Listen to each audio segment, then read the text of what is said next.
বিশ্বকাপে আজ ঘটল এমন এক ঘটনা যা খুব কম মানুষই কল্পনা করেছিল। ইউরোপের শক্তিশালী দল বেলজিয়াম আর এশিয়ার প্রতিনিধি ইরান, সবাই ভেবেছিল বেলজিয়াম সহজেই জিতে যাবে। কিন্তু 90 মিনিট শেষে পুরো বিশ্বকে অবাক করে দিল ইরান। গোল নেই, কিন্তু উত্তেজনার একটুও কমতি ছিল না।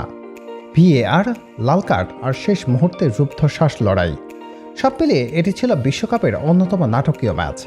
রেফারির প্রথম বাঁশির সঙ্গে সঙ্গে দুই দলই বেশ সতর্কভাবে খেলা শুরু করে।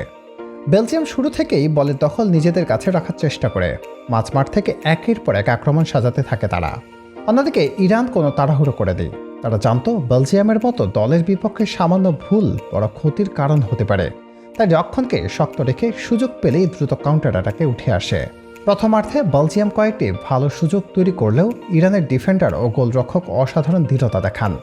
অন্যদিকে ইরানও পাল্টা আক্রমণে কয়েকবার বেলজিয়ামের রক্ষণে ভয় ধরিয়ে দেয়।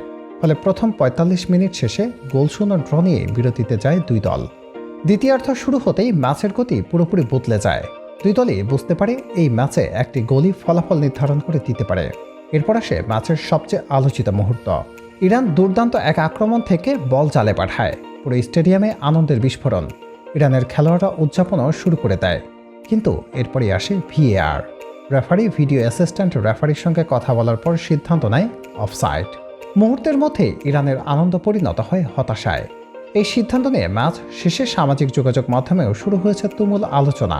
অনেকে বলছেন সিদ্ধান্তটি নিয়ম অনুযায়ী ঠিক ছিল, আবার অনেক সমর্থকের দাবি ভাগ্য আজ ইরানের পাশে ছিল না।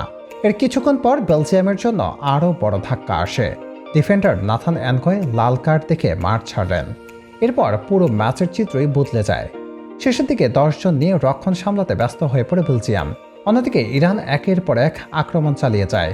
মনে হচ্ছিল যে কোনো মুহূর্তে হয়তো কাঙ্ক্ষিত গোলটি পেয়ে যাবে তারা। কিন্তু বেলজিয়ামের রক্ষণও শেষ পর্যন্ত ভেঙে পড়েনি। শেষ পর্যন্ত রেফারির শেষ বাঁশি বাজতে স্কোর বোর্ডে ভেসে উঠে বেলজিয়াম 0, ইরান 0। স্কোর লাইনে হয়তো গোল 0, কিন্তু ম্যাচে উত্তেজনার কোনো কমতি ছিল না। অনেক ফুটবল বিশ্লেষকের মতে ইরান আজ প্রমাণ করেছে তারা শুধু রক্ষণ ভাগে ভালো নয়, সুযোগ তৈরি করতেও সক্ষম। অন্যদিকে বেলজিয়াম আবারও দেখালো বড় নাম থাকলেই ম্যাচ জেতা যায় না। এই ড্রয়ের ফলে গ্রুপ জি এর লড়াই আরও জমে উঠেছে। এখন শেষ ম্যাচে দুই দলের সামনেই কঠিন চ্যালেঞ্জ অপেক্ষা করছে। একটা ভুল সিদ্ধান্তই শেষ 32-এর স্বপ্ন ভেঙে দিতে পারে। তবে আজকের ম্যাচের আসল নায়ক যদি একজনকে বলতে হয়, তাহলে তিনি হলেন ইরানের গোলরক্ষক আলীরেজা বাইরানভান্দ। পুরো ম্যাচ জুড়ে যেন তিনি এক অদৃশ্য দেওয়াল হয়ে দাঁড়িয়েছিলেন।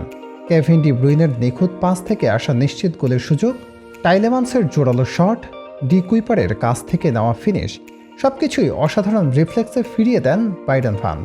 প্রতিটি সেভের পর ইরানের সমর্থকদের উল্লাস আর বেলজিয়ামের হতাশায় স্পষ্ট বোঝা যাচ্ছিল। বলা যায় আজ ইরানের 1 পয়েন্টের পেছনে সবচেয়ে বড় অবদান এই গোলকিপারের।